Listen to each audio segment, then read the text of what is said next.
RDC, le leader de la Grande Orientale, remet à Tshisekedi Antoine Félix $100 000 de caution pour sa candidature à la présidentielle.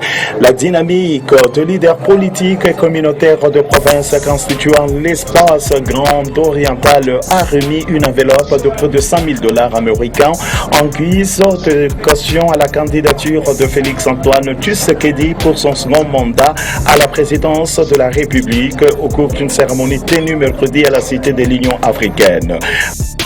Le collectif de ressortissants de la Grande Orientale a décidé de faire une collecte de fonds internes pour réunir et payer la caution de notre candidat Félix Antoine Tshisekedi lors des élections présidentielles de décembre 2023, a déclaré leur délégué le notable Jean-Paul Nemoyato, qui a précisé que cet engagement fait partie des décisions prises par la dynamique après avoir passé en revue certains problèmes de l'espace oriental, le défi majeur du pays et les enjeux politiques de l'ère. À son tour, le président Tshisekedi, marqué par cette initiative, a réitéré son appel à l'unité des Congolais pour barrer la route à l'ennemi et à l'union des forces pour rendre effective la mise en œuvre du programme de développement à la base de 145 territoires. Merci de votre initiative et j'ai suivi avec attention les besoins de chacune des provinces.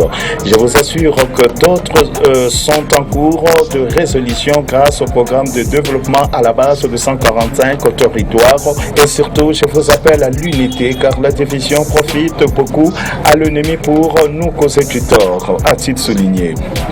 J'avais initié le programme de développement à la base de 145 territoires, sachant que nos différentes entités reculées du pays peuvent produire tout ce dont la nation a besoin et favoriser le développement.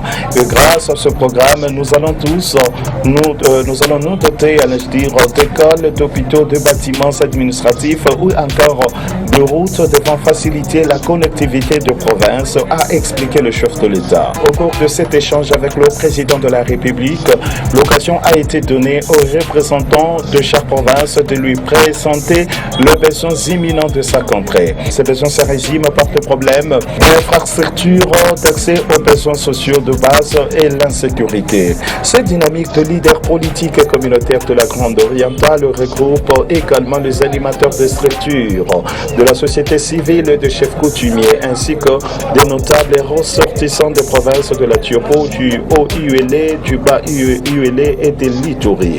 Plusieurs hautes personnalités de ces quatre provinces ont fait le déplacement de la Cité de l'Union africaine à la rencontre du chef de l'État, parmi lesquels Jean-Robert Bompiti et Madeleine Nikoba, respectivement gouverneurs du Bas-Uélé et de la Tiopo, ainsi que le président du conseil d'administration de l'agence congolaise de presse. Mesdames, Messieurs, c'était bien pour le Vive Libanga sur ma bande fort. Au plaisir. Bye. La haute spiritualité.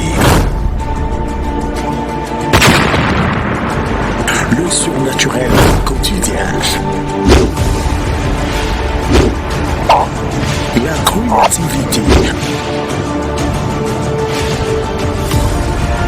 L'excellence. Ces fonds de vie média plus. Vivons Dieu au